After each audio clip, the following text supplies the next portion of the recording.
Connecting. All right, so we're buzzing this week. We've got Ian Rosenberg and Karen Sorensen, both of whom have been guests in our classes.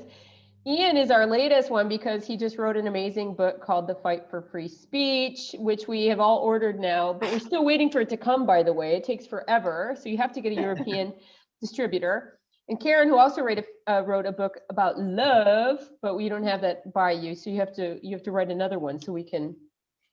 Okay, right? But if you just look up love, looking yeah, you probably have it behind you.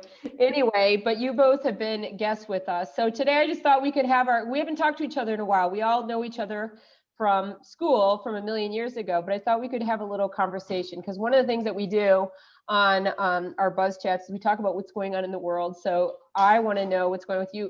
Ian just said you got your vaccination yesterday. That's the news. So tell us about it. I just got vaccinated. Hooray.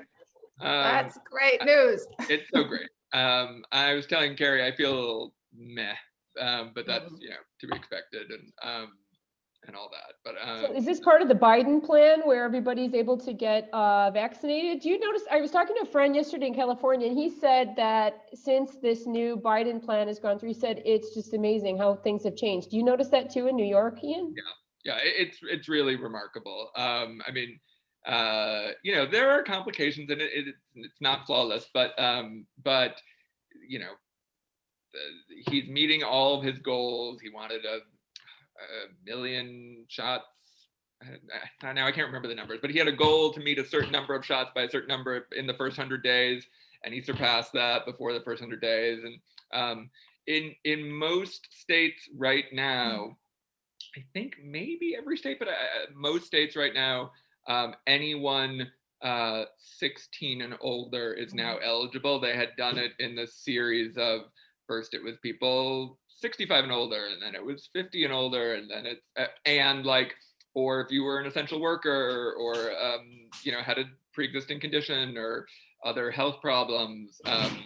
But now, and then it was a week ago in New York, it was 30 and older. I've never been so happy to be in the young group. I was just gonna say, which group did you get into? I got Ian? 30 and older. Before that, I was 50, and I'm not quite 50. And then now, as of Monday, it's 16 and up. Now, that means you're eligible. It doesn't mean you can get an appointment, and the appointments are still. I have a good friend who's my age, and she still just hasn't been able. You have to sort of just keep clicking a bunch of different websites to hopefully get the appointment. And we do have one friend who hasn't been able to get it yet. It's only been 2 weeks since she's been eligible, but so it's not like everyone can get it on demand yet, but it's working out really well. Is it kind of like requesting a song on WRKR? Remember trying to request a song or win something, and you have to keep dialing. Right. Until you this can is my weird rotary dialing gesture. So it's a lot of being on your phone and checking your Twitter that oh, there's a new batch that's been released right now, and then so it's not perfect, but it's really good, and it certainly feels in New York at least, and I think much of America, it feels like we're turning the corner, and hooray. What about, sorry, I interrupted you. I want to just ask, because Karen is in Ireland. What's the situation there with vaccines? How are things going there? Yeah, it's been very slow, extremely slow. So I don't even know what we're at right now. I think it's still over 65s. It's very slow. And I mean, there isn't really a clear timeline of, although they did say, I think in the month of April, they were going to release out a plan where you could go on a system and you could schedule your appointment and you would have an idea. Now, I haven't seen anything about that happen, but that was promised. So I would hope that still happens, because we're still, in April, but it's been a very slow process. It's been really frustrating. I think a lot of then there was the whole AstraZeneca thing was, they were using the AstraZeneca vaccine a lot, and then there was all the issues with the blood clotting. So that's the one I got because I'm a teacher, so I was eligible. And I got Okay. the AstraZeneca one, and no Okay. problems. Yeah. But Yeah, I mean, Connor's parents got that one too, but there was just a delay where they kind They're of held both off vaccinated on now. who. So Connor's parents are both fully Well, vaccinated. Connor's family's in the north of Ireland, all of them, so they're under the UK. So it's totally different. Actually, his a lot of them already have it now, but Ireland is different than the north of Ireland. So his parents are both his parents will be fully vaccinated, I think, April 19th. His sister and her husband, they're connected to a pharmacy, so they're front lines. They both have their vaccines. And I think that now, like my brother-in-law and sister-in-laws who are in their 40s are eligible to go and get them soon, but we're really far away from that. Like, I don't know, Connor's an educator, so we thought maybe that he, would be eligible for that in June, but now it's like, by fall, I don't know. It's very uncertain as to when we'll get He it. wasn't teaching in person though, was he? He is, most of his, I mean, the college is still, full on, students and everything, but they, most of it's in all person. No, most of it's all being done over, over the internet. I mean, yeah. I still think he should, of course, get preference, but I just meant, I was curious whether he was in person or online. He's still going into the office, like he goes into the office for half days now, but he's not teaching live. Yeah. Karen, what are you doing these days? We haven't caught up. Now I know a lot about Ian, but I want to know what you're up to. Well, what I'm really excited about right now is podcasting. I've gotten really excited about this. So a long time ago, I had this idea to do, I told Ian about this a long time ago, but anyway, I had this idea to do a podcast. I want to do an audio walk. So there's this beautiful stretch of shoreline I do sea swimming over there, which you're the cold water swimming story that we read that we all loved. Okay. So that area over there. So there's this beautiful stretch of coastline, and I spend a lot of time. We're 15 minutes from our house, so I spend a lot of time over there and walk that stretch over and over again. And I just always, since we moved here, I just thought it would be so amazing to have something that you could accompany. Because sometimes I'll listen to podcasts when I'm walking. I do kind of the loop. And I was like, wouldn't it be amazing if when I was walking, I could hear local voices, or I could hear, like folklore about the area, or I could, maybe hear something about the, a story that happened at the sea, and I was just imagining this voice that I would listen to. So I had this idea a while ago, and I thought, I keep thinking about it. So anyway, I was working on it a few years ago before I had my second son, who's now 5. And then I kind of put a hold on the project, but I just came back to it, and I'm really excited about it. So I just took a class on podcasting, and Daddy, go and ask Daddy. Go and tell Daddy you need it. Go and ask Daddy. Mommy's doing something. Go.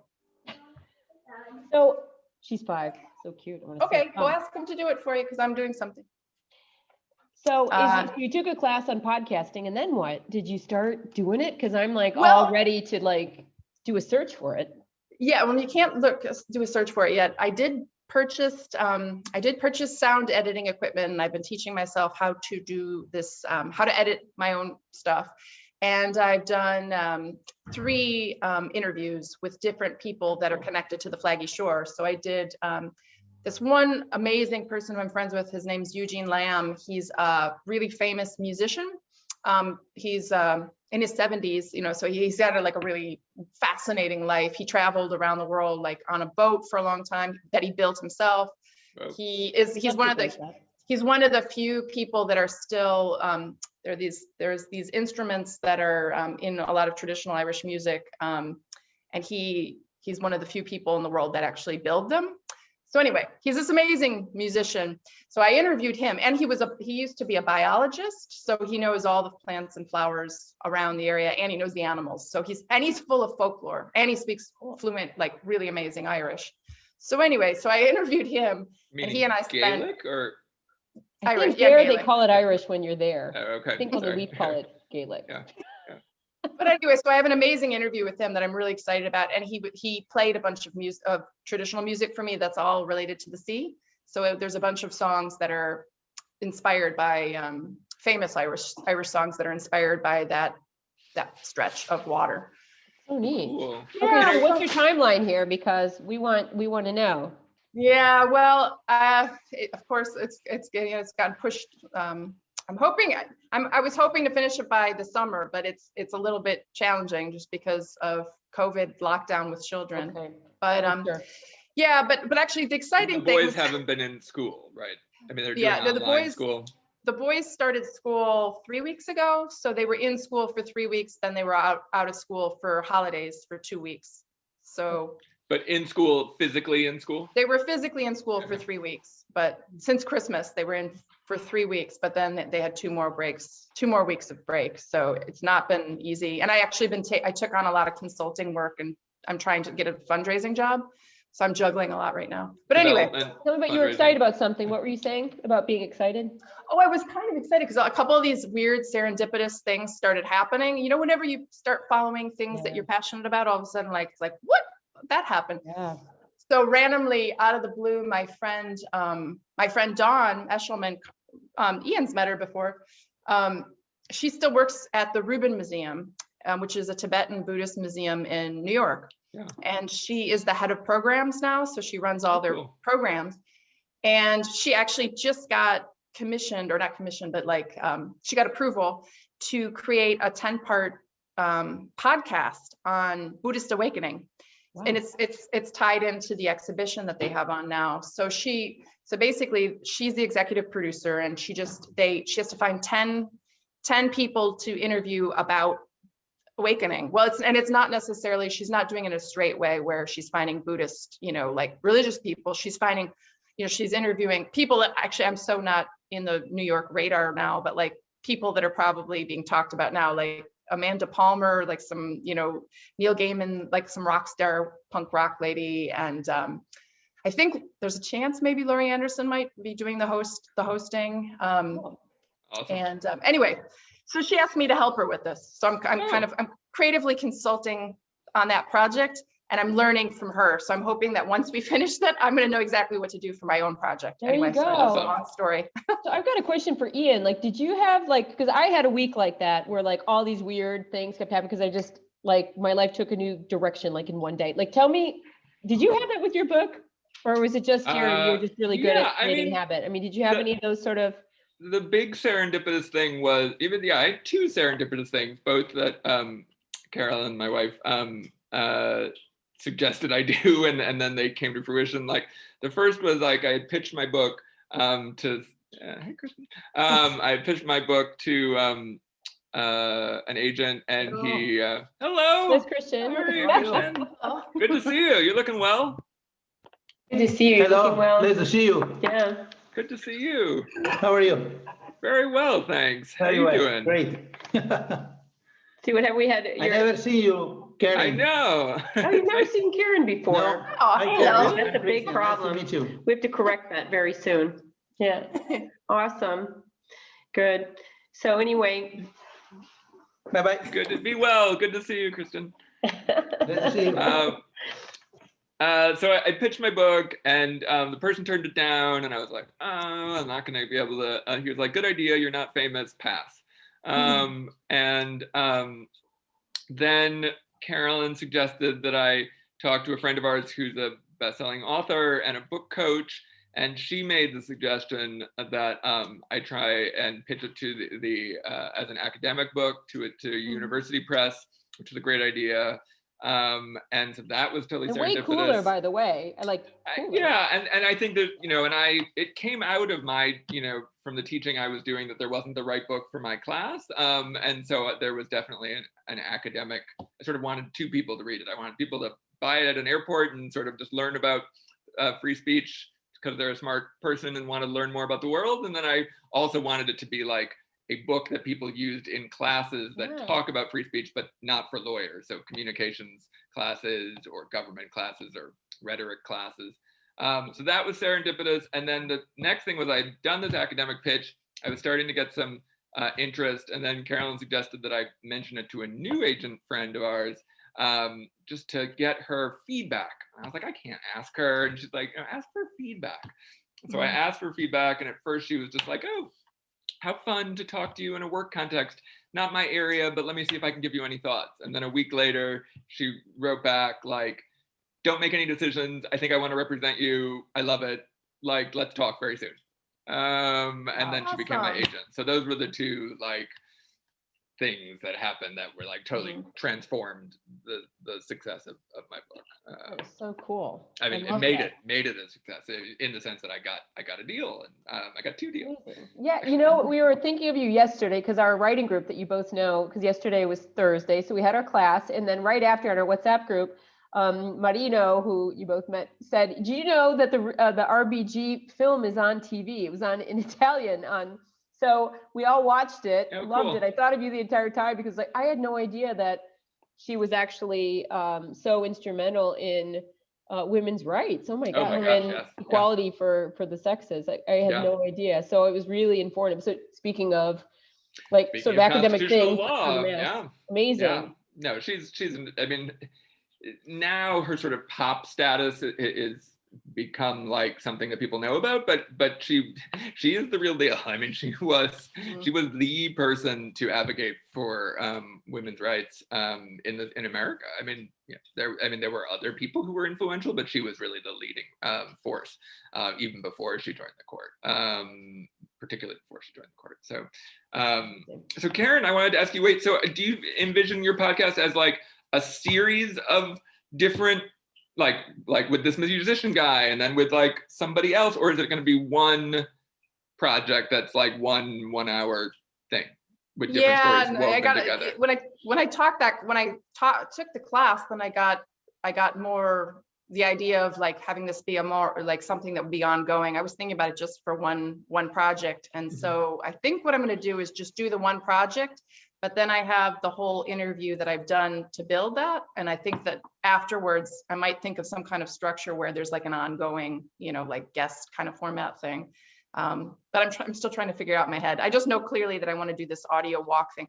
But I had the idea that there's a lot of amazing walks around here. And I spent a lot of time on all of them. So I was like, oh, if this was successful, maybe I would try to do a series of like 8 to 10 walks in the Burren where there would be an audio walk that would be that could accompany it, or you could listen to separately, just as a virtual. How long is the walk?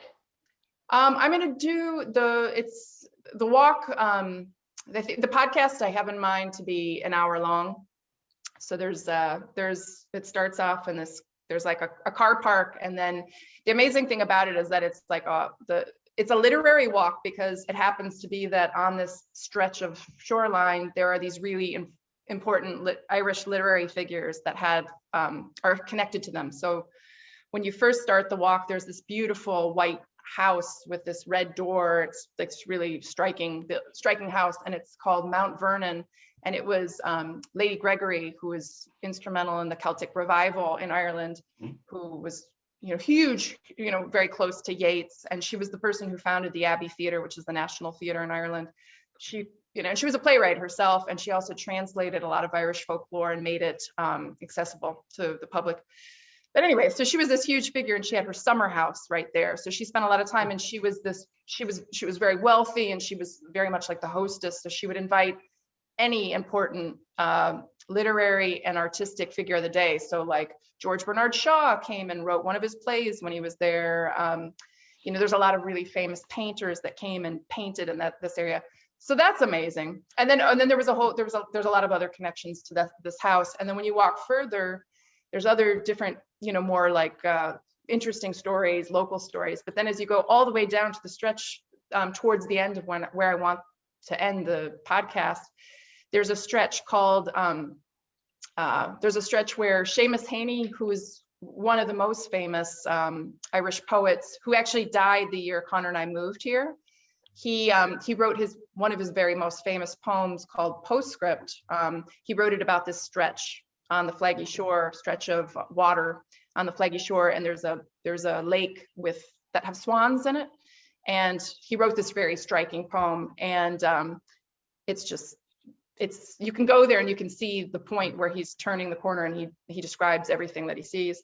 So anyway, it's just that there's these two amazing literary connections. So I'm excited to have that be a part of the this podcast. That's so Anyway. cool. So Ian, if you were going to do a podcast of a stretch, a walk somewhere around you, what would you do? Have fun. Well, I live on the Lower East Side, as you guys know.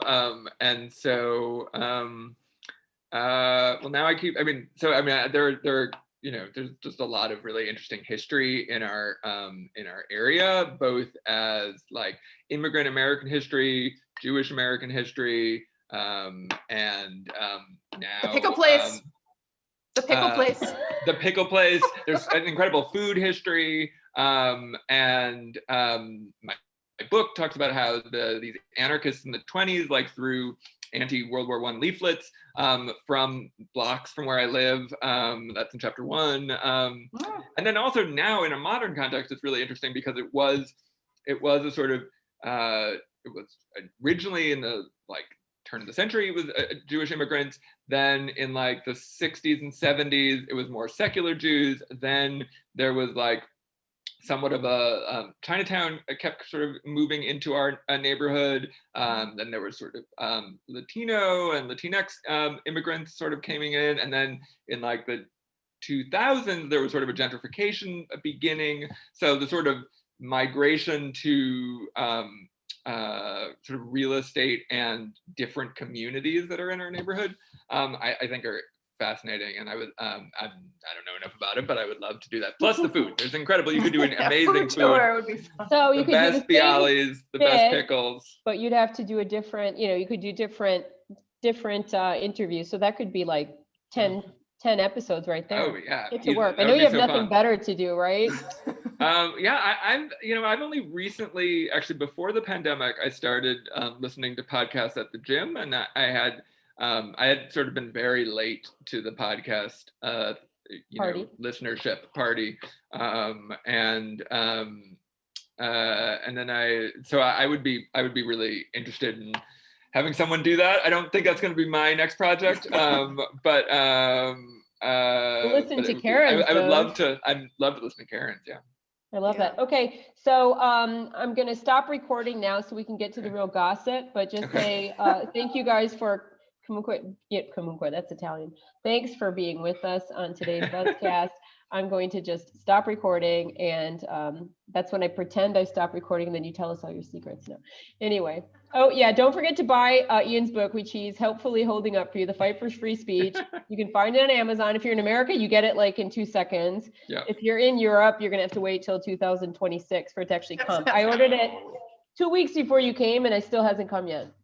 But it's also available on Kindle, so you could get it instantly if you do it on Kindle. Right, but then you know what? But We I have like a a book club hardcover that does use the Kindle format, but I think the rest of us who want, and then the book No. plate. You said you'd send me a Real book plate. so. I will absolutely send you a book plate. Yes, All right. I haven't done that yet. Good, thanks. Nice to see you again, Karen. You guys don't go anywhere, but I'm going to just stop recording now. Thank you.